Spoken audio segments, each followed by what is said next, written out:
Welcome to Unseen with RosaB. Today we have Aloosh here. Welcome, Aloosh. Thank you for having me. No worries. So today we'll have a little chat, talk about who you actually are off the app. How does that sound? Sounds cool. Sounds cool. All right. Let's start off with who you are, your age, family life. I am a 36-year-old who is a father of two, happily married. Grew up in the St. George area here in New South Wales, and just recently moved it's been 2 years, to the Canterbury Bankstown area. And I'm just a guy that loves to laugh, man, to be honest with you. I love to joke. I'm barely ever serious. I'm only serious when I have to be. Yeah. But that's just barely. But Fair enough. that's my life, man. All right. What does a normal day look like for you? Normal day. Wake up, go to work. I wish I didn't have to. Go to work. Come back from work, and if I've got anything on, as in I've got two jobs where there's occasionally where I'm training kids in the afternoon, in the evening. If that's on, then I'm obviously at the park training the kids, and if not, I'm at home with the kids up until they go to sleep, and after that, occasionally I might just jump on, depending if I have time or not, depending if I have work the next day. And that's literally my Monday to Friday. Saturday. So you have a full-time job? Yeah, full-time job. Actually, even a second one, part-time, where I'm just training kids in the evening. Okay. For soccer. Do you say football. What you do as your full-time job? Or? Yeah, I'm a carer. I'm a support worker. I work for NDIS, under NDIS. Amazing. And I do that Monday to Sunday, depending on what days are available. Yeah. And then I just work my way around with whatever else I'm doing. So, That's a beautiful job. Thank you. You said you were happily married, yes? Yes. What's the secret to a strong marriage? The secret to a strong marriage? Patience, man. Mm-hmm. Patience and understanding. Look, the way I've always put it to everyone is you and your partner are two different people. You have two different personalities with two different upbringings, with two different mindsets. You take things differently, and you can't expect yourself to be on the same level with everything that you do, especially when there's kids involved, especially when you've grown up a certain way and your partner's grown up a certain way. So you got to be patient, man. You got to be very understanding. If there's something that you don't like, we generally talk about it. Which, to be honest with you, my wife and I, we're very good, man. We don't have many issues. Some of our biggest arguments I'll be honest with you, have come from the kids. I want to do a certain thing with the kids, or a certain way, or a certain approach. Yeah. She's got a different mindset and a different approach, and we tend to argue, but it's not like an argument where it goes over the top. Who's more stricter out of the two of you? Me. Yeah. Yeah. Fair. Today's world, me. Yep. She's more understanding. She's softer. I guess that comes with the nature of a woman. Yeah. But not being sexist or anything. No, it's a maternal thing. Yeah. But generally speaking, I'm a bit more firm, and she's more understanding. I am understanding, but I'm more like, I don't care, this is the way it needs to get done. Yeah. Yeah, so that's me. How has becoming a father changed you? Oh. Everything. Everything you do needs to be done differently. Mm-hmm. Purely because you have someone that's looking up to you now. You have someone that's watching you, observing you, and whether you like it or not, whether you agree with it or not, everything you do, they pick on immediately. They're sponges. They pick up on pretty much the way you walk, the way you talk, the way you act. And you see it by the age of 4, by the age of 5. Man, it's unbelievable. I never thought it was like that up until I started seeing my little guy do things that I would do, and my missus would be like, you see? He's like a mini of you now. Mini version of me. Yeah. And there's things that he does that I used to do when I was a child, and I don't want him to do it, but I'm trying to teach him to steer away from that. Yeah. And I still do it. But I guess it's out of bad habit, and like occasionally he's very impatient, and I used to be like that. But I'm trying to show him that patience is pretty much the only way forward, man. Yeah. Very important. 100%. Patience is something I lack myself, so I get it. I think we all lack. And once we start to grow and we start to face the real world, I feel like you learn to be patient. Yeah, we do. But unfortunately, there's things that obviously just have us acting out, and it's just the way it is, man. Yeah, that's fair. What would you say is the biggest lesson your children have taught you besides being patient? Far out. That life isn't just about me. I occasionally want to do things for me, and then I'm like, it's no longer just you. Yeah. It's you and your kids. Or I should say kids and you. Kids come first with everything. Yeah. I try to approach it with that mindset with everything I do. And occasionally, I'll be honest with you, occasionally I'm selfish. But they've taught me that, it's not just about you anymore. It's everything that you do. Anytime you want to act out anything that you want to do, especially when it comes to social media, it's not just about me anymore. It's my behavior, the way I act up, the way I do things. It'll all smudge off on them, even my wife. And every approach comes with how the kid's going to take it, how the kid's going to deal with it. And that's it. It's just the way it is. Yeah. It's a different part of life. It's a different, you're going places now, and it's just the way you got to approach it, really. For sure. How do you balance family life with TikTok? Family comes first. I haven't been on in 2 weeks, for example. I could go on, but going on would mean I'd have to cut out family time, and I'm not willing to do that, man. I come back from work. If I'm, like I said before, if I'm training kids, after my main job, I go and train those kids. If not, I'd rather spend that time with my kids at home, do what I need to do before we shower them, put them into bed. That is time that I can jump on live, but I'd never do that. Yeah. I'd never do that. That's why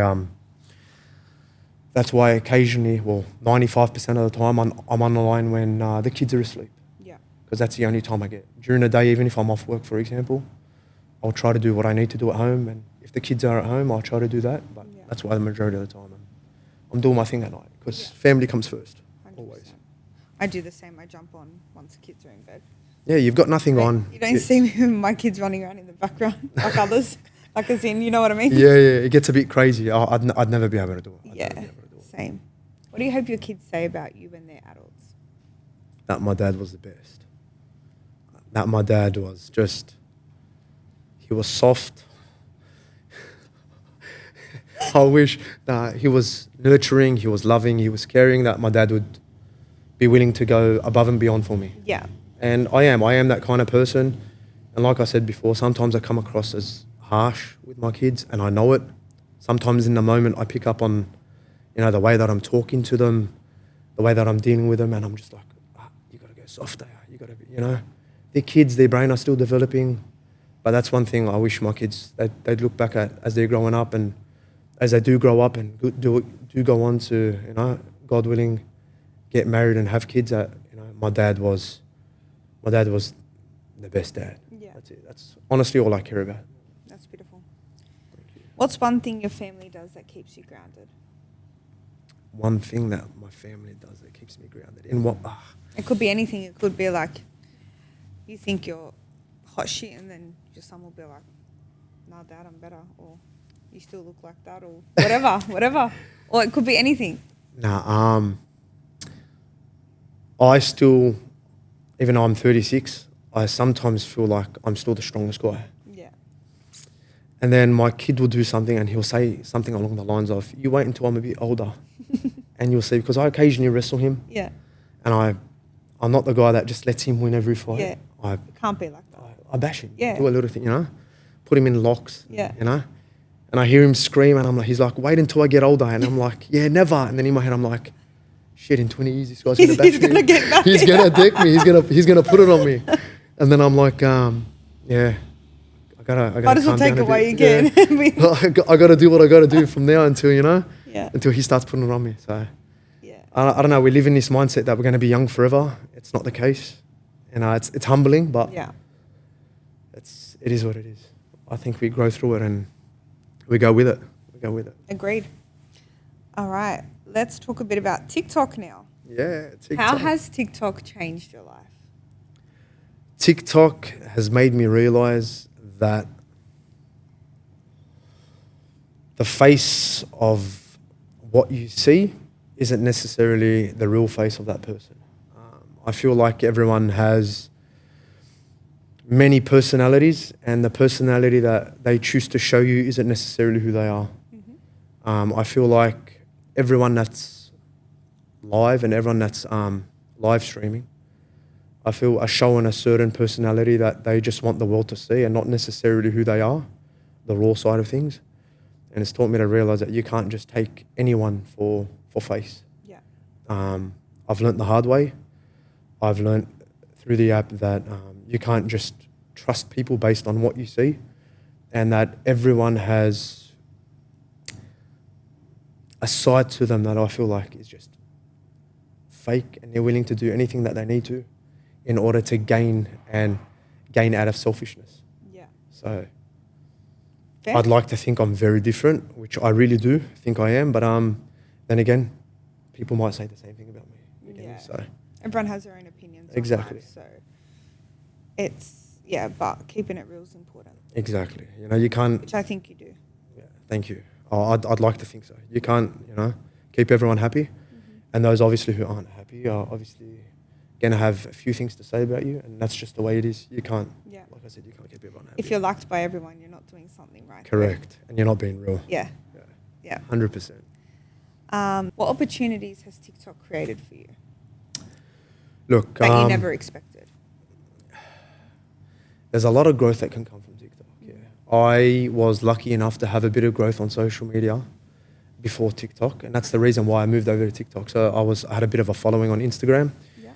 and from my Instagram, I was blessed to get an opportunity in playing a part in a movie, Oh, cool. The Combination Redemption, and I played that. And obviously, once I got shut off from Instagram and Facebook. Wait, so you were in a movie? Yeah. Okay. Okay. Oh, it's called The Combination Redemption. It was a second, obviously a second making of The Combination, and it was obviously in the cinemas on Netflix. I played a few scenes, you know, 2-3 minute scenes, about 5-6 of them, and that came from obviously Instagram. But Instagram got shut off. Facebook got shut off when I spoke up against COVID and the government, and you know. So you got banned? I got banned pretty much. They shut off my account. I had 110,000 followers on that Instagram. Okay. And that's when everyone was telling me, oh, jump over to TikTok. And lucky enough, I was able to get a few thousand of those followers from Instagram to follow me straight on TikTok. Yeah. So there was a decent following before that. But TikTok itself, I'll be honest with you, it's helped on a financial level. Yeah. It has, considering everything that I've been through and everything I had to face. Yeah. There has been a bit of growth, but not anything like it was before the TikTok platform. So Yeah. yeah. Okay. So did you also gain financially from like Instagram or those COVID posts or anything like that? Or was No, there was it just awareness? yeah, there was Okay. more awareness. There was businesses that were hitting me up to do a bit of work with them, which I did. There was a little financial gain, but nothing like TikTok.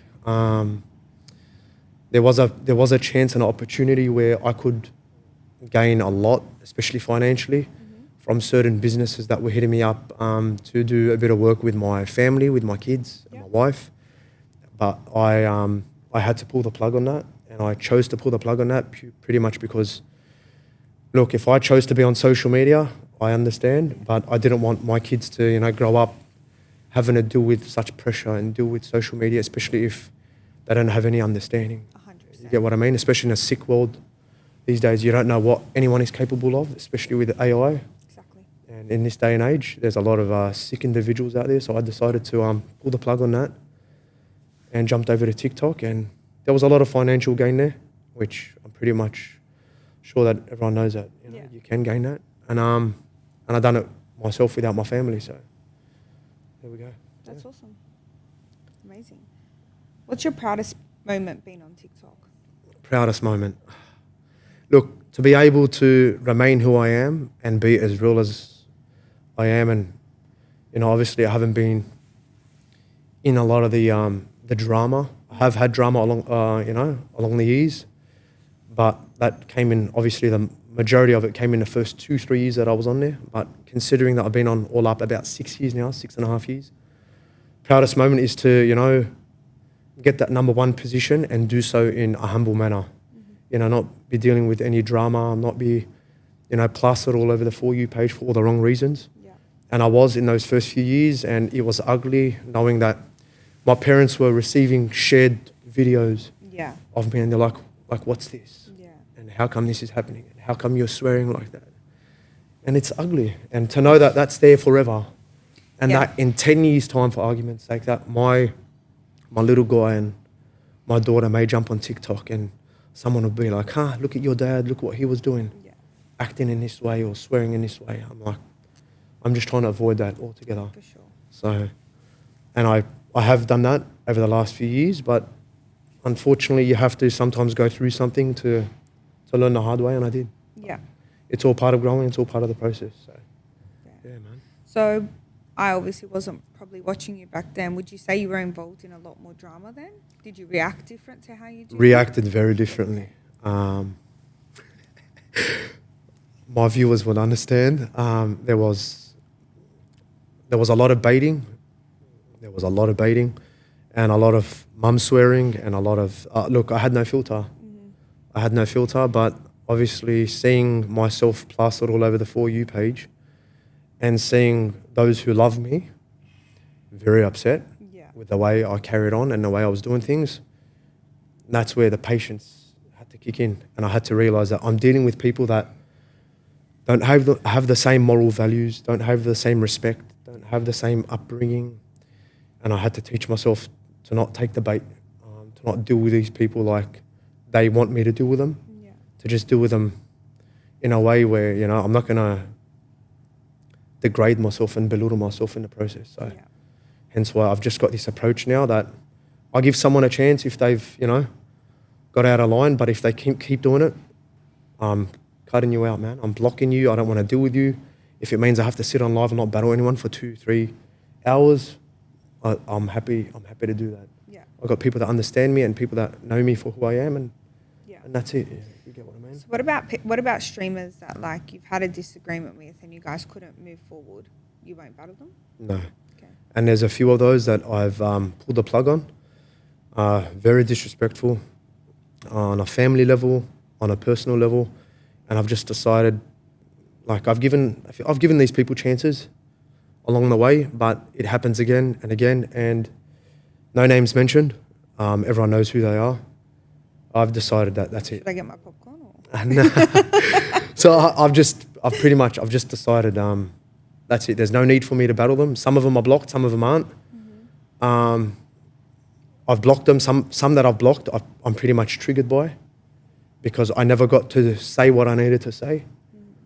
But that's it. I've just learned that if I keep going back there, it's not going to get any better. Yeah. And even though some people say, oh, they've changed and they've become better people, I personally can't deal with it. Yeah. I don't want to do it. And for me, that's the best way to deal with it, is to not deal with it in the first place. What do you enjoy most about going live? Just having a laugh, man. Yeah. I've been on for like 6.5 years now, as I said before, and some of those people that come into my live on a daily have been there from the start. I never thought that I'd jump on live and make friends who I now see on a weekly basis, people that come and visit me every now and then. I never thought that would come from TikTok, and it has, and I've got a solid 20-30 individuals that come into my live on a daily, on a weekly, whenever I'm on, that I honestly would put before anyone else. Yeah. I'd put them after my family, but before anyone else that I've met, purely because they've been there. It becomes like a solid community, and it's like almost like a second family. Yeah. Some of these people know me better than cousins, Yeah. and so forth. And I never thought that would come from socials. I honestly, I never did, but it does. And you've just to jump on live sometimes and know that these people are going to come in, you're gonna wind down and have a laugh with them. Yeah. It's a good feeling. It's like they're waiting for you to come on to make their night, and they want to watch you. There's a few people that actually reach out if I haven't been on for a few days, or if I haven't been on for 2 weeks. Like, when are you gonna get on, man? Like, I just want to wind down. There's a lot of shit going on, and I want to jump on and have a laugh. And I'm like, hopefully, this time, and yeah, but I think that's the best part of it. Yeah, that's good. And even though you're not on that much, like you just said, for now you haven't been on for 2 weeks. Even though you're not on, you still have those consistent people who want to watch. Yeah. You, regardless, like how long you take. Correct. Like these people I'm not seeing on live, but they're reaching out to me, and that's Yeah. what it's become now. They reach out to me on a daily. Some of them I speak to on a daily. Some every 2-3 days, but they check up. We have conversations because I've told these people, because they're close to me now. You guys want to talk about anything? You want to reach out to me and get anything off your chest? Feel free to do so. It's become more than just TikTok and yeah. jumping on live. It's become proper friendship and proper relationship. So, Yeah. like I said, I never thought that would happen, but it happened. So blessed for it. Yeah. Has TikTok changed who you are as a person? It has. It's given me a lot of patience. And the approach with it all, I'll be honest with you, the approach with it all is, if I can be patient with some of these people, then I can surely be patient with my kids. Yeah. I can be patient with my missus. Yeah. You need to be patient to be on the platform. If you're going to take people's bait or you're going to deal with people on a regular basis, patience is the only way. And you can see people online, no names mentioned, who take the bait off everyone. Yeah. They're constantly snapping, constantly turning every live. Yeah. I won't mention any names. Please don't. I can't get in trouble. I'm pretty sure myself. everyone knows the few personalities that I'm talking about. But if you don't want to be plastered all over the For You page and you don't want to be looked at as that certain personality, Yeah. you need to have patience. Mm-hmm. That's it. You need to be able to wind down, steer away from it, and just, take a deep breath. Do you think TikTok, Australian rank specifically, is used the wrong way these days? Some people, yeah. Yeah. I won't lie, some people, yeah. Obviously, some people have jumped on with the mindset, because I still get asked today, is the drama real?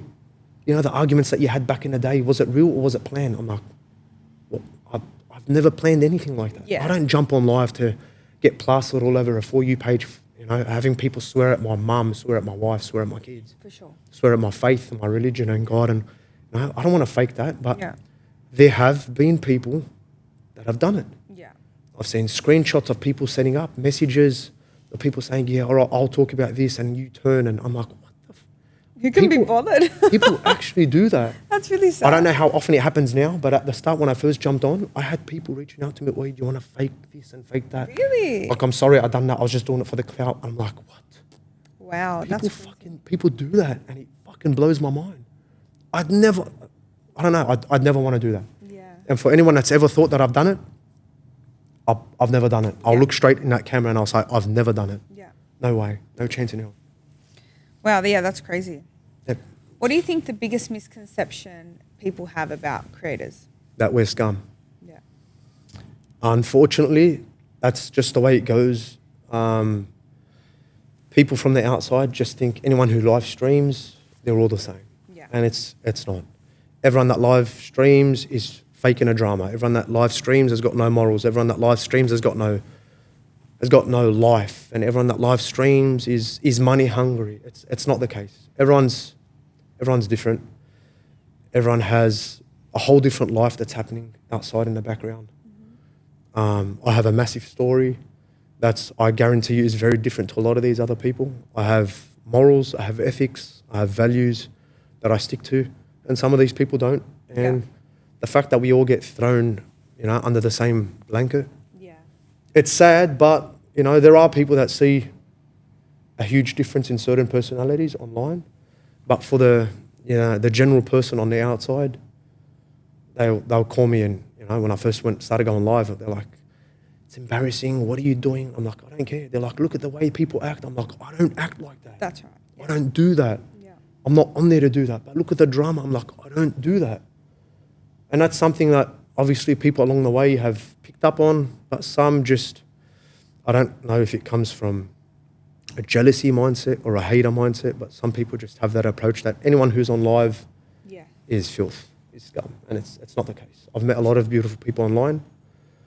That's a lot to begin with, but obviously that's gone down a bit. I have the very few who I think are generally nice people, and a lot of people might disagree with it because they've had obviously their own personal, you know, experiences and they've got their own stuff, yeah. opinions. But I have people that have been good with me, respectful to me along the way, and they've never disrespected me. So, yeah. What's the most rewarding message or anything that you've received from a viewer or gifter? That I'm real. To me, that's the biggest compliment, man.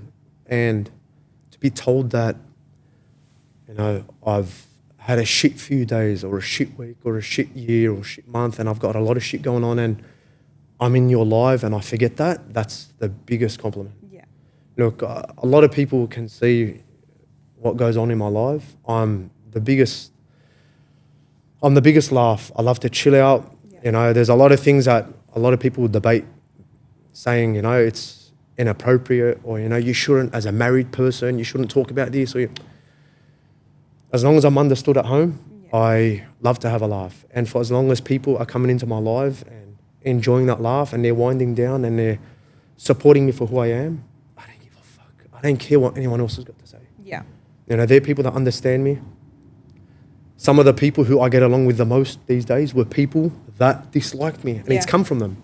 They've actually told me, I used to hate you. I used to despise you. I used to think so differently of you. Once I got to know you and got to hang out with you, and some of these people I met in real life, they're like, bro, like, you're completely different to what I thought you were. Yeah.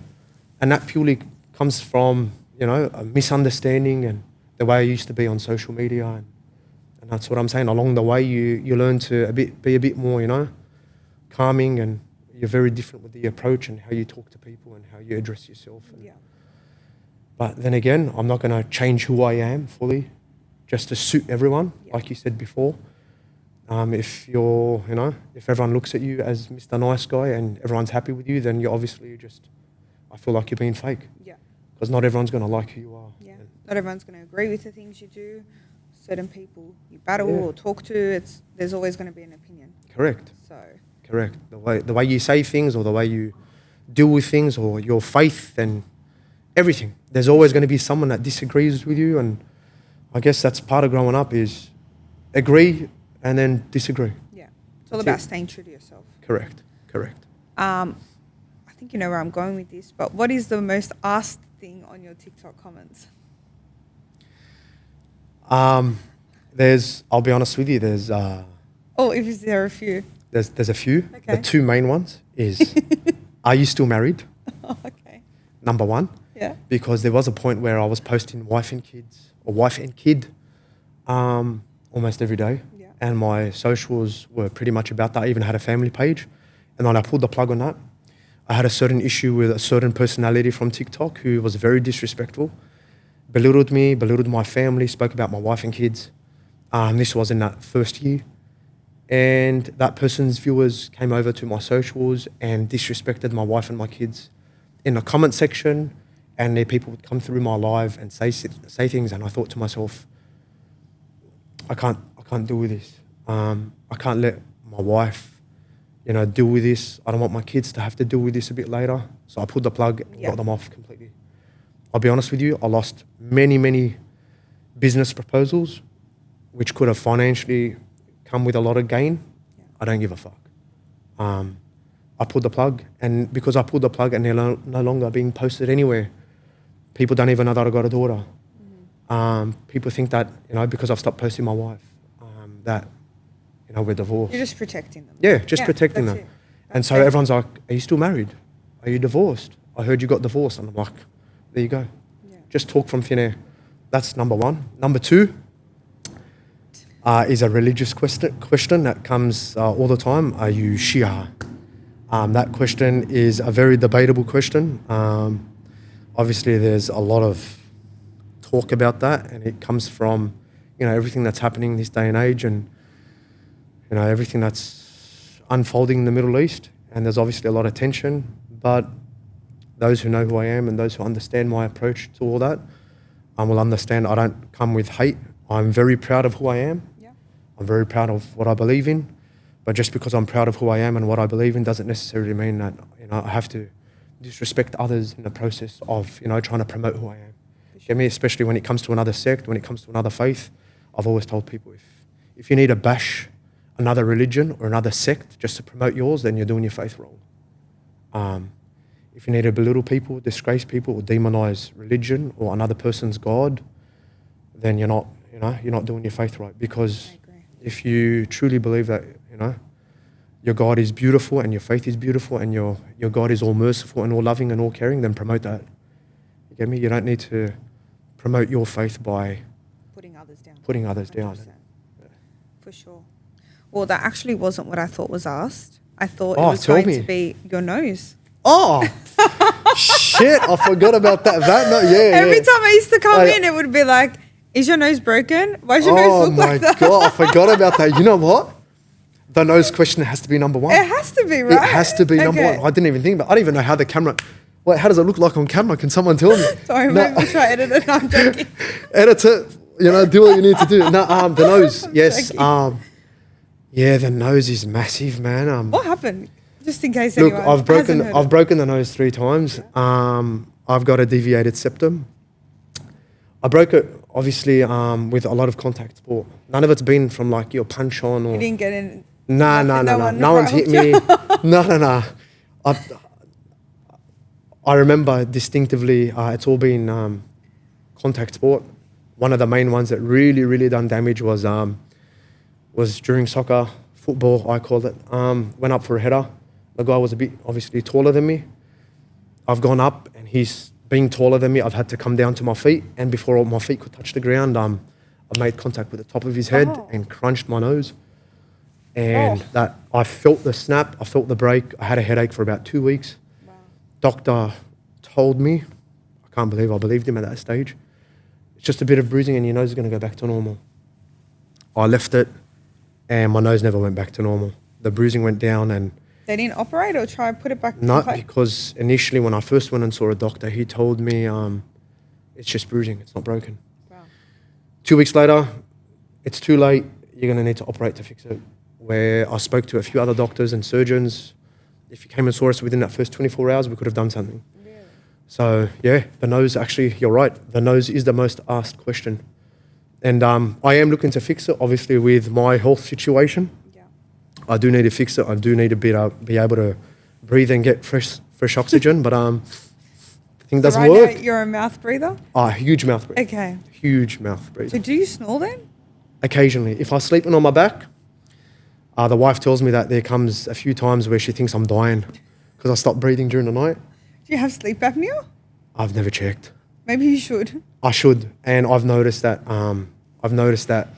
When I do sleep, and I've eaten an hour before sleep, which I've obviously cut out now, but I used to do it.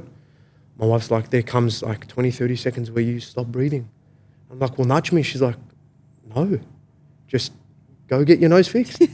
So I'm looking to get the nose fixed, and don't know when, but I'm hoping that it happens soon. So Fair enough. there you go, the nose. It's the nose. The nose. Okay. Why do you think so many creators get caught up in the online conflict? I think a lot of people know and understand that drama and conflict is what's going to get you the views. Mm-hmm. You see some people that will drag the conflict and the drama for hours on end, will do so for even days on end, because it just brings the views. And you see the people that are out of their ASAP, that don't want to deal with it. Does the views bring you money, or does it just make you The feel like views you're online? can bring you money. It brings you followers. It can bring you money with the approach that once you have a disagreement with someone, which I'm going to talk about something.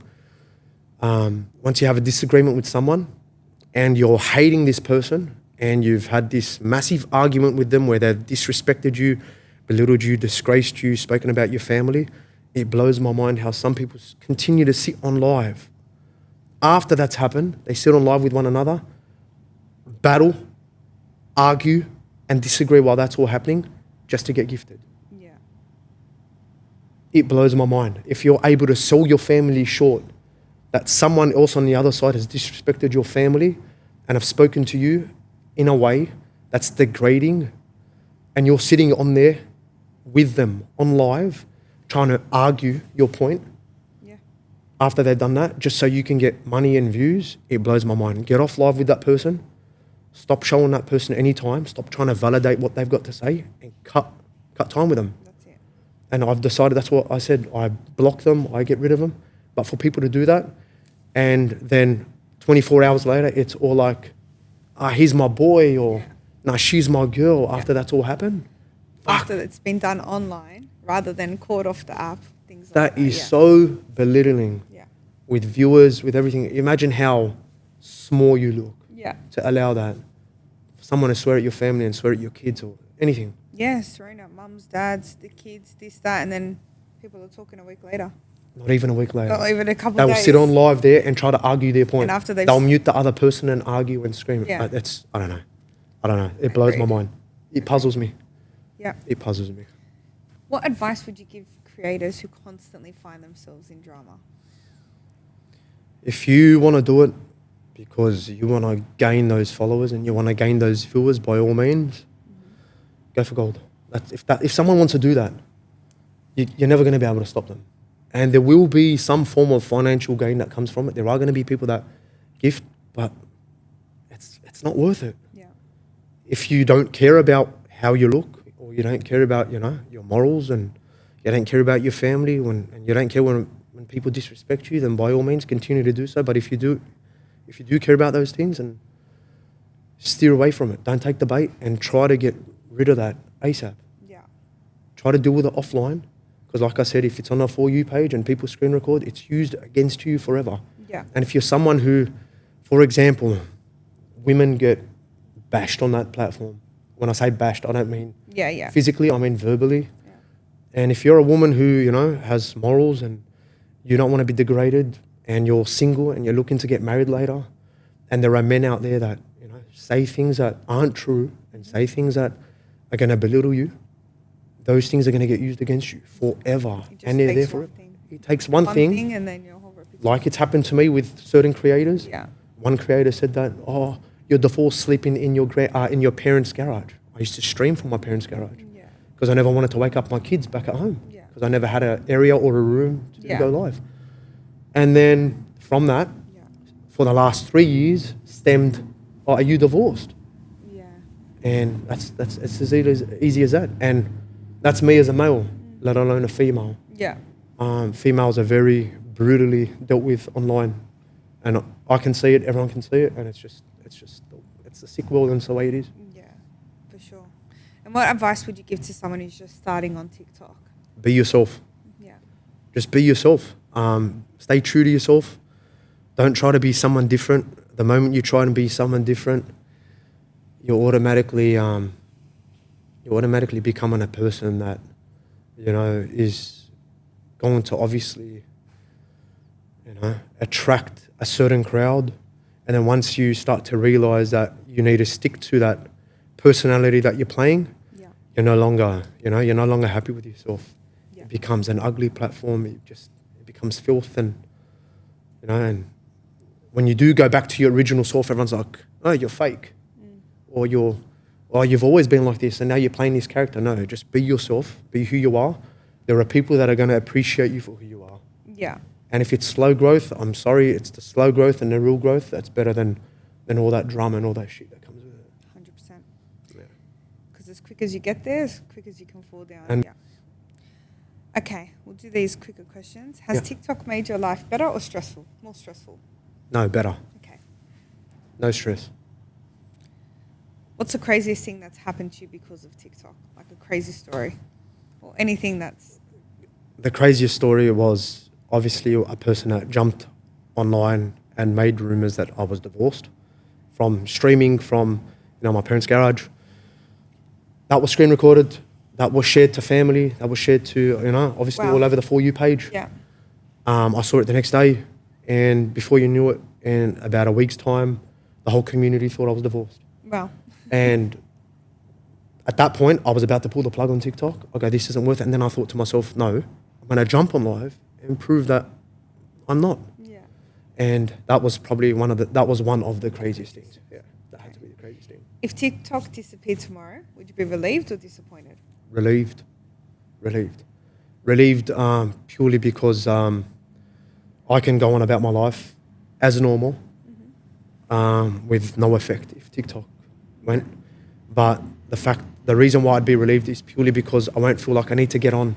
I can deal with my community and my people through other means and other platforms and stuff like that. But the fact that I haven't been on in 2 weeks right now just tells you that I can get through without it. So, What are you most grateful for right now? life. I know that's very broad, but life with the things that I'm dealing with and everything that you see happening overseas, man. Just waking up and having your family and being able to see your family, come home, have a roof over your head, food on the table. Fuck, it's so humbling, man. To especially see what everything with the world that's happening and everything that everyone is going through and people losing 20 family members in like a flick of a button. Yeah. It's life, man. I'm so grateful. Honestly, wallah, I'm so grateful. What do you fear losing the most? My family. Family. I don't know. There's everything in this life is temporary. Everything. Even we're temporary. Our life is temporary, everything. But the thought of just losing family and just seeing how much it hurts others to lose family. And there's times, I won't even lie to you, there's times where I don't know why my mind goes there. I think of worst case scenarios when sometimes I'm laying in bed and I think what happens if something happened to my son or my daughter or the wife or my parents or, I haven't dealt with loss. I've dealt with my grandparents who I was close with, but nothing like obviously family. My grandparents lived overseas and I've met them a few times and dealt with them, but close relation, I've never lost that. And I know if I come around to that, I think it'll somewhat break me. Yeah. What does being a good man mean to you? Being a good man is being a man of your word, sticking to who you are, and just being there for your family, just being able to provide and protect and be the person who that everyone can count on, man. Especially when it comes to my kids, my wife, my family. Obviously I grew up and I was all over the place. I didn't know what I wanted to work and what I wanted to do. And to be honest with you, I never planned to get married as early as I did, and it happened. And my dad was, on top of it, and he told me, "You got to change who you are. You got to become a man now. You can't put yourself first. You can't be selfish. You got to do things and to be that person and come home and have your wife and your kids come up to you, hug, and your kids' world. It's the best thing in the world, man. Yeah. Best thing in the world." What age did you get married? 27. I never planned that. I was the type of, I'm going to get married 30 plus. I want to enjoy my life. Yeah. I want this. I want that. Was it arranged, like through people, or did you meet? No. I met in the most random way. The missus at that time was at the same uni as I was, and we met through mutuals. Obviously, I knew all her friends from school, and we met. I messaged her. She was dry. She left me on scene a few times. Happened to make me chase, and rejected me a few times along the years. And so this went on for a few years? Yeah, for about 2-3 years. So she kept you on your toes? Yeah, we were friends, and then when I hit her and I hit her up and I told her, do you want to see this go further? She's like, everyone. There's a lot of people that know this story, but and then finally she came around. Don't know why. She came around, and pure soulmate. Both born same day, same year. Really? April 17th, 1990. Wow. I'm a few hours older than her, and it's nuts. It's crazy. Wow. From the same place back home, parents from the same place back home. Same village, same everything. So, yeah, absolutely nuts. And that's a soulmate. That's a really beautiful story. If you could give yourself, your younger self, a piece of advice, what would it be? Excuse my language. Fuck everyone. Who cares what people think? Who cares what people say? Who cares about people's input? Because we grow up worrying so much about what people think, and we want everyone to like us, and we want to, we want to be accepted by people, by society. And we're so worried about the judgment of others. And it's only until you grow up and you realise that the judgment of others and what society thinks of you, it means nothing. It obviously means nothing. No one's paying your bills. No one is there to support your family. No one is there to support you. These outsiders who, that had so much to say, no one gives a fuck. No one cares. And it's only until you go through shit and deal with shit and grow up and you start chasing what you need to chase, and you're there on a daily basis trying to do what you need to do to stay above water. Yeah. You realise that, it's just you, your family, and your loved ones, and that's it. There's no one else. No one's there. And everyone that spoke about you and everyone that told you, no, don't do this, don't do that, all gone. It's just like in thin air. So I tell any youngster, not just myself, I tell any youngster, just do what you need to do. Go where you need to go, especially when it's in regards to going places, and do what you have to do to get there. And don't worry about what anyone's got to say. But obviously do it with the right mindset and not stepping on anyone's toes and not creating any enemies, along the way, and that's it. What's the message to your haters? You can look in the camera and say it if you want. Without specifically saying if it's about anyone, but just... My message to my haters. I would be like, fuck you haters. Oh shit. No, I'd say that. Keep watching. Watch us. You had so much to say about me all these years, and I still got to where I needed to get after all those years of belittling me, disgracing me, demonizing me, talking about me, talking behind my back. I still got to where I am. And you know what? Being where I am, I'm still in a better place than you, because mentally, I'm in the right headspace. And for the fact that you had to talk shit about me all these years means that you aren't happy with yourself, and you'll never be happy with yourself. So I'm happy with where I am, man. That was proper. Yeah, I felt that. Because fuck, I've always wanted to say it. And there's so many people I want to say it to, but you know what? This just gave me the platform to just smash everyone all in one. You know what? Fuck you all. You know what? It's probably going to be a few people like, fuck, did he say that about me? Yeah, you know what? There will be a few people that... There will be people that will... they'll know it's them. Oh, really? Okay. Yeah. I'm happy. Okay, you feel better? Yeah, feel over. Feel over. All right. Okay, what do you want people to remember about Aloosh? That I was as humble as I could be, man. Especially with everything that I've dealt with on my platform, with everything that I've dealt with in life. I always try and be the most understanding, and I just try to be the best version that I can be in regards to, understanding people. I just humble, man. Yeah. Just humble. That I always just try to be that Mr. Nice guy. Okay. I'm going to do a this or that. So, This family or or that. career? Family. Yeah. Loyalty or honesty? Honesty. Okay. Can I say? Yeah, you can say why. Can I say why? There are some people that could be loyal but could lie to your face at the same time. True. But then again, those who are hardcore loyal will say it as it is. They won't beat around the bush. I'll say it to your face. But I love honesty, man. I hate people that lie. Yeah. Tell a lie once, and all your truths become questionable. No matter what you say, after you've been caught out lying once, everything you say, I'm going to question. I don't know if you're being honest, if you're not. So, 100%. Love or respect? Respect. Okay. Head or heart? Head. Wealth or happiness? Happiness. City life or country life? Growing up in city life my whole life, I'd choose country life. Yeah. Country life. Just to wind down. So you've gone through some health issues recently. Can you tell us a bit about that? What you're willing to share?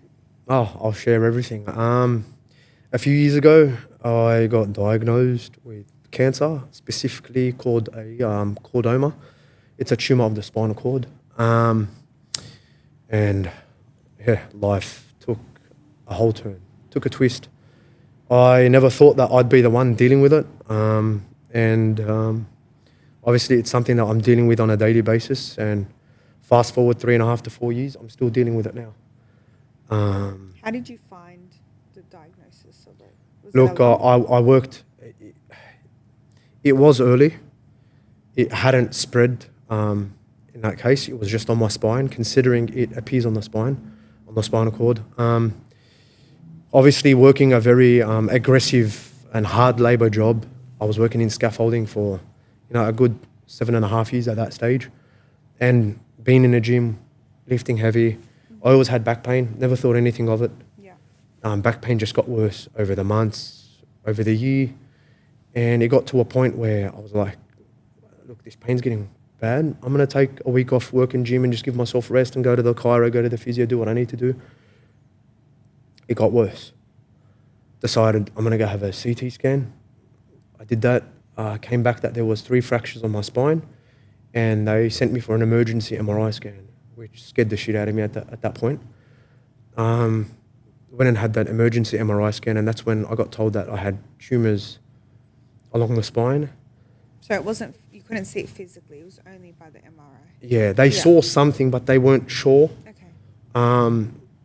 And the fact that I had fractures is what was worrying. And then when I had that MRI scan and they told me you got tumours, you need to have a biopsy so we know what it is. And, that's when it hit, but it hadn't hit to the point where, I'm going to be dealing with this. It hit was like, tumours. And I've obviously heard in the past of people having tumours and stuff like that, but obviously that first 24 hours doesn't do justice to what's about to happen in the coming weeks and what it led up to. So then you had the biopsy? Biopsy, which I... And then you had to wait 2 weeks for the results? Yeah, about that. I initially done the biopsy. I wouldn't do it again. I regret that with everything that I know now. Why would you regret it? There's a big understanding that now doing a biopsy could cause a spread. Oh, okay. You obviously, look, a tumour is encapsulated. It's held together. And the moment you pop a needle into that, you're opening up that tumour and you're allowing it to spread in that area. There's something that a lot of people don't know. I've had a reoccurrence in the last 4 years, 3 times. I've gone in for 3 separate operations, and something that you don't know, no one knows, I'm just going to say it right now, my tumour has come back. I've done an MRI scan about a week ago, and they found that there's been a reoccurrence. The tumour's come back again. And it's obviously something that I have to deal with on a regular, and I haven't told anyone, and I'm going in for another surgery. Don't know when, hasn't been timed, but within the next 2-3 weeks, because the pain that I'm currently in is very significant. It's rough. There's days where I'm obviously numb from my belly button down up to mid-thigh. I'm numb in certain areas because that damage has been done and it's permanent. But because that tumour is sitting on certain nerves, that's something I have to deal with. And I'm so sorry that it happens, man. I'm a firm believer that everything happens for a reason. The reason, I don't know, but I guess that comes with mystery. Yeah. As to why we're doing it. And was this just a regular checkup? Every 3 months. Was this always a possibility? It's always a possibility, knowing that what I've got as well, it's very well known that it reappears in and around the same areas. Okay. Obviously, my first operation, I had to go in there and remove parts of my spine and cut back some tissue, because they've said that anywhere the cell's been in contact with, it could cause regrowth. And we've done that, and unfortunately, it did come back, and it's come back multiple times, and it's one of those things that I have to just deal with.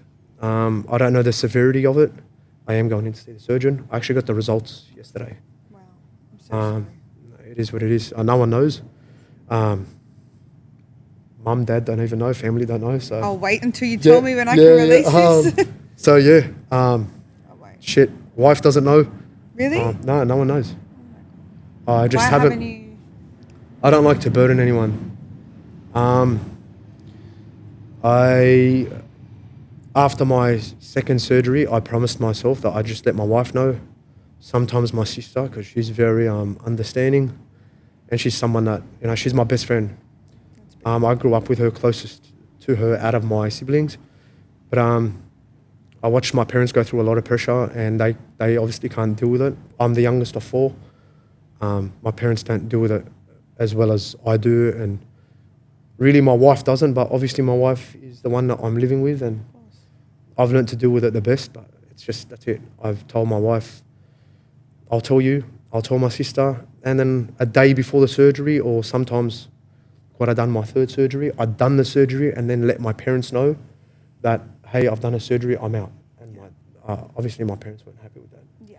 But it was way You better didn't for want them. to put that. I don't want to pressure. put that burden on them, and that pressure on them. And my parents are overthinkers, and my dad's a stress head.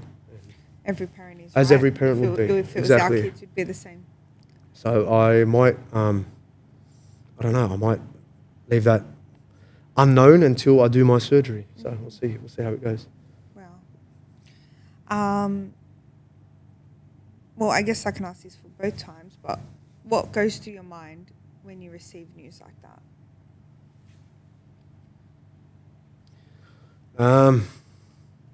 It's tough. I've tried to do a lot of things along the way, and I'm trying to approach it in the most natural way possible. Considering I've heard a lot of stories go sideways and not go the best, especially when it comes to your chemo and radiotherapy. And look, each to their own. Everyone's entitled to make a decision and what approach they want to take. I've read a lot about it, and I've decided to try and approach it with the most natural way that I can, and to try and do all these things. I've done 11-day fast, 11-day water fast, no food, just water and salt for 11 days, and my diets and everything like that. And to see it come back, there is obviously something that still needs to be done. If there was an on switch, there's an off switch. I personally believe that God has given us an immune system that's far more capable to deal with these things than what we believe. And I believe that I just got to keep digging in deep. Yeah. Look, I believe that me having this came from my actions and my lifestyle, and that's something I don't obviously talk about much, but I do believe that, like, I'm not talking about drugs and alcohol and, smoking, because I never done that. I do believe that year and a half that I first went on TikTok was the reason I've caused myself this.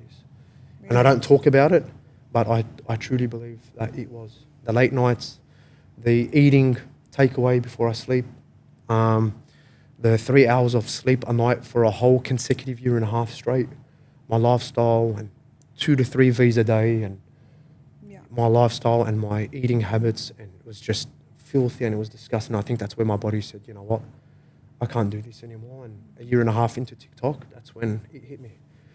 And I look back and everyone's like, oh, but you were healthy. And no, I wasn't healthy. Yeah. The lifestyle I was living, and sometimes it's not, there are people that do drugs and alcohol and all that kind of stuff and don't have anything happen to them for 30, 40 years. Yeah. But they've got everything else going on for them, So for sure. It is what it is. So who would you say is your biggest support during this time? Or can be multiple people? My obviously my wife, man. Yeah. My wife has to obviously deal with my surgeries every time I go in. She's obviously taking the kids head on. She's obviously dealing with me when I come out of surgery. Work-wise, financially, mentally, even though I try to not burden my missus with, how I feel and what I'm thinking. And I don't know if it's stigma. I don't know if it's the whole, I'm a man and I should be dealing with it. And I do approach it like that, but she obviously hears me complain a lot about certain things. And now, considering the fact that it's now come a 4th time, and I'm going to be going through this whole process a 4th time. So this is your 4th time? My 4th time in 4 years that I'll be doing a surgery. So I move forward, I improve, I start to gain all this muscle back and mobility back, and then boom. Yeah. So with the surgeries, is that 4 times it's come back, or is that 4 times it's come back? 4 times, wow. In the very same place, or a vertebrae above and below. Within a year? No, within the 4 years. Within the 4 years, Within the 4 okay. years. Wow. Yeah, so it's pretty much, I'm averaging right now, every 9 to 10 months, it hits back. Wow. And times it's been bigger and times it's been smaller. The last time it was very small, but it just sat perfectly on a nerve where it pretty much took my legs away. Wow. In a space of 10 hours, it went from numbing and tingling in my toes.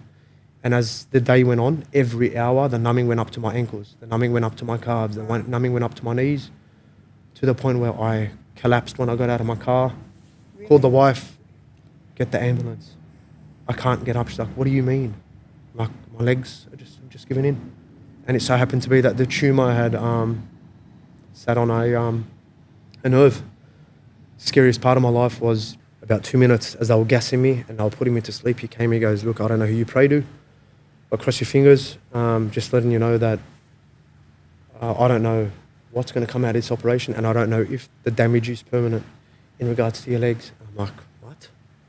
Like, and I still remember laying down, mask, and So he pretty much said you might never be able to walk. he pretty much told me, like, I don't know if it's permanent, I don't know if anything. He goes, whoever you pray to them that when you wake up, I want you to wiggle your toes, and if you can feel your toes, then we're good. Because if you can't, we'll talk after that. And I still distinctively remember the moment I woke up. I was drugged out, but I still remember I wiggled my toes. I felt them. I took the biggest sigh of relief. Yeah. And I just go, alhamdulillah, like I go, thank you, God. And I went straight back to bed. I felt my toes on both feet and I was like, I'm fine, I'm good. And I woke up a few hours later to my family, to my, everyone being there, and I was like, guys, I'm good, I can feel my legs. So, yeah, thank God. Wow. What was the toughest part of this journey? The toughest part is trying to, me dealing with things is one thing.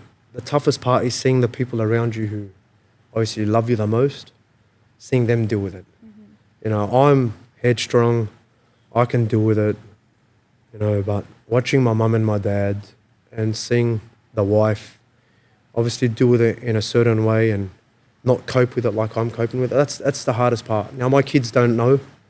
I've chosen to not let my kids know anything about what's going on. They don't know anything? They know that my back hurts and I've got back issues. They don't know about cancer. They don't know about tumours. All they know is that Dad's got a bad back, he's worked hard, and he needs to do surgeries. I don't want to, Yeah. But it's the toughest part is having to deal with family and the constant questioning and, my parents sitting on edge all the time. And every time I go over, which is a weekly basis, is there any news? Have you had any scans? And even if I have, and even if I do have news, I have to pull off a white lie because I just don't want to burden them. I don't want to stress them out, Yeah. You do that because you feel like you're protecting them. Correct. Yeah.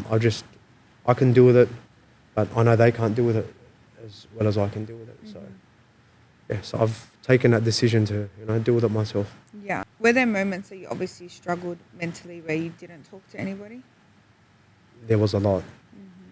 There was a lot. I think the biggest burden was the fact that I had to get out of work.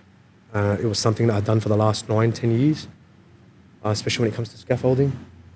I've counted on my physicality, my health and my body my whole life. I was a personal trainer for so many years. I worked in scaffolding for so many years. And to have that all taken away from me was the biggest slap in the face. And obviously a work question mark was there. Like, what are you going to do for work now? Now that you're out. And that's where TikTok played a huge part in keeping me on my feet. That support came there online where people, were showing support, showing love, financially supported me a little bit when I was out of work for about a year. And obviously the moment I could go back to work, I did that. Hence why I chose to, obviously be a carer, because I realised that, there was more important things to life, and I feel like it's the most rewarding thing, man, to look after people that genuinely need looking after and that absolutely love you for doing it. Yeah. And that's what I chose to do. And You definitely make a good impact on their day. Yeah, it's very rewarding, especially when, you go to pick them up at the start of the day and there's a big smile on their face. They're like, Ali, and I'm like, I love it. It's almost like coming home to your kids. Yeah. And it becomes like that. You're a big part of their day, obviously. Correct. That's really beautiful. Did this experience make you appreciate things differently? It made me appreciate every single part of life. Waking up to be able to walk, to be able to have a family, to be able to work, you know, all these things that I'm talking about that I've just mentioned, everything at some stage or another was taken away from me. To not be able to walk properly for 2 weeks and be bedridden, to be able to pick yourself up and go to the toilet comfortably, to be able to, you know, go for a walk, go outside, to leave your house. I was in a hospital bedridden for a week. I didn't see a sky. Yeah. All the things that are pretty much a blessing to you on a daily basis that we think are just given to us, that are just, you know, that it's a given. We deserve it. We wake up and it should be, you know, something. It's like a, you know, it's like we don't even see it as a, you know, as a blessing. All these things, the fact that it got taken away from me and to just have it now after, you know, after struggling with it is an absolute blessing. Yeah. It's an absolute blessing, man. It really teaches you, like everyone says, don't take life for granted, but like some of the stuff we deal with, it's like it's not worth it when you know what people are really going through. Correct. And when you're in that ward and you're looking at people around you that, you know, there were people that I saw taking their last breath, and I'm like, people don't realise that. And there are people that are stuck in this world of like, it's not coming to me. And I'm going to live on forever. And I've got 50 years, I've got 40 years, just like me. One day I thought I was going until, you know, I was 80. The next, I'm like, how many years do I have? How many days do I have? And it just happens, you know, so quick. And that's why it's value every hour, every moment, every day, and try to do it. Yeah, try to do with it the best that you can. It's the biggest wake-up call. What message would you give to someone who's currently going through the same thing as you, or for the first time? That's tough, man. It's so easy to say it now, and it's so easy for people to, you know, just say, I'll stay strong, but try and stay strong. Just, if I'm going to say anything, do everything you can in your power to try and be the best version of yourself during the time of struggle, because you don't want to, you know, go through it all and say, did I do everything in that moment? Did I battle properly? Did I, you know, go through this the way I was meant to go through it? Give it your all in regards to recovery. Give it your all in regards to, you know, fixing your relationships, fixing your relationship with God. Do everything that you can in the shortest amount of time to be the best version of yourself. Because that's the only thing that's going to give you peace of mind, man. Because every time, like for example, every time a tumor comes back and I'm like, is this it? Or do we have more time? Have I done everything? Did I do it the right way? And I still need to speak to this certain person that I'm, you know, not on best of terms with. Or I still need to do things this way because, you know, I've read about this, that it might help my situation. Just hit everything as hard as you can. And I know it's tough. Find a strong circle, find a very tight-knit circle, and just listen to them because they're the only ones that care, man. The noise on the outside, a lot of them don't value you, they don't value your life, they don't value your hours, they don't care about you, man. It's all a distraction. Just do what you need to do to be around those who are going to care about you and just stick strong. It's all up here, man. Big mindset. Have a strong mindset. And I feel like you do have a very strong mindset with everything that's going on. And I know you said you've also like done fasting and all the other stuff. Have you ever done any chemo or? No. Okay. Chemo, radio, I've completely cut out, and I've pretty much. Is that a choice you made? Yep. I've pretty much made an oath that I've sworn that I will. I don't think anyone will say they'll happily die, but I'll happily die. I'll happily go, saying that I tried to do this with every natural approach before, doing something that I know that has pretty much systematically taken people's lives. You know, it's a lot of people have struggled after chemo, have had a weak immune system, have had their immune system compromised, and they haven't been able to do what they wanted to do. And I feel like they went weak, and they obviously come off second best. And I just refuse to play that part, man. I just want to do everything that I can, and try and do it with as much time as I can. So. Fair enough. Sorry. No, it is what it is. I get emotional. Trust me, I've been emotional so much. I don't let my wife see me tear up. I don't I don't let my wife see me cry, my family. But there's been times, obviously, there's things that you're just like, it's me. I have to deal with it. And like I said, there's nights where you sit with yourself and you're like, you think the worst case scenario. I haven't experienced this with my kids, or I haven't done this with my family. You know, I wanted to go do this with my wife and my kids. And, you know, I haven't been given a certain time frame. But you just think, like, what if? But like I said, we're blessed to know that we're still waking up and we're still doing things on a daily basis in comparison to what people are doing around the world. You get me? So For sure. alhamdulillah. What have you learned about yourself through this whole journey? I've learned that I'm way stronger than what I thought. The voice just broke. It's okay. I'm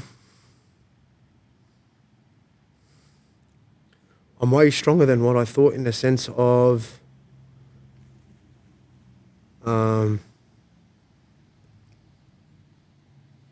I've had to be strong for my wife and my family.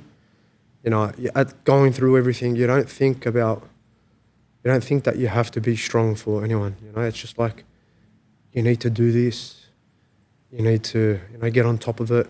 You need to do this for yourself. But when you start seeing, you know, your wife's affected and your family's affected, you're just like, okay, now I've got to switch on to the next level, to not let my wife see me in this manner, to not let my family see me in this manner. And sometimes you want to break, you know, and everyone's like, oh, you're a guy, you know, you're strong, a guy's strong, and a guy. We're all human at the end of the day. Correct. And, you know, everyone thinks worst case, and when you start to think worst case, I don't care who you are, I don't care how macho you think you are. A man, when it comes to his kids and the ones that he loves, it breaks you. Sure. And obviously, you have to be strong for them, and that, I think, has played one of the biggest roles over the last 4 years. Is I've got no choice. I have to do it. I have to do it for them, and I have to do it for me. And it's not just about me. It's okay to be selfish every now and then, and it's okay to, you know, break, but break by yourself. Don't break where everyone else is going to break with you. Mm-hmm. And I think that's. And sometimes I look back and I'm like, fuck, that's a soldier effort. That's a soldier effort to bounce back, and after surgeries be back at work within a week's time frame, because I got to provide, I got to do these things, and that is honestly been the biggest wake up. So I'm like, you know what, you're way stronger than what you thought. You're way more capable, and that's where the mindset's at right now. So alhamdulillah. All strength and all power comes from the above, from God. So alhamdulillah. I thank God every day, man. You've always, obviously, your religion, your faith, has that helped you through this? It's pretty much been... What has been your coping like when stuff like... Every bit of faith in God, and knowing and understanding that, you know, faith tells us that you'll be tested with your health, your wealth, your children, everything that comes as a blessing in this world, you'll be tested with. Mm-hmm. Some people get tested with money, some people get tested with their children, some people get tested with their health. I honestly believe that my test is my health. And I never ask God, why me, why this, why that, because there are people that are, you know, obviously way off in a sense where they're way worse than I am. But my belief in, obviously, my faith has made me so strong to believe that, you know, it's my test, and we're all going to get tested one way or another. And there is a little saying in the Quran, as a Muslim, God will not burden a soul more than what it can bear. And I believe that, you know, we're all going through things, and for as long as I put my trust in God, and, you know, this is all a process, and this is something that I have to go through to test my character, then, like, I don't mean this in any arrogant or ignorant fashion, but bring it on. I've got God on my side, and whatever needs to happen, if God says He will not burden me more than what a soul could bear, then I've got God on my side. So, you know, alhamdulillah, it is what it is. Good on you. Legend. All right. Is there anything else you'd like to say to the people watching? I want to say a quick word. We're all on a journey. Everyone is doing their own thing. There are people struggling. There are people that are battling on a daily basis, whether it be out loud or silently. Man, just be patient with one another. Try to understand one another. If there's someone you hate, steer away from them. You know, deal with it however you need to deal with it in the most orderly fashion. But just know and understand that everyone's battling, everyone's doing their own thing, everyone's trying to do life, everyone's working, and just learn to be patient with one another, man, because we're all on our journey. We all come from different faiths, different, backgrounds, different upbringings, and the moment you learn that, there's 7 billion of us walking this earth trying to do life, you will learn to understand that, you got to understand one another and know that everyone's doing their own thing, and everyone grows in their own way. So just be patient with one another, understand one another, and just have a tight-knit circle and do what you need to do to stay above water. God bless. Perfect. All right, guys. Well, that's Unseen with Rosa B here with Aloosh. Aloosh, thank you so much for sitting on this couch and sharing your story, your journey. Honestly, thank you for having me. I really appreciate it. No.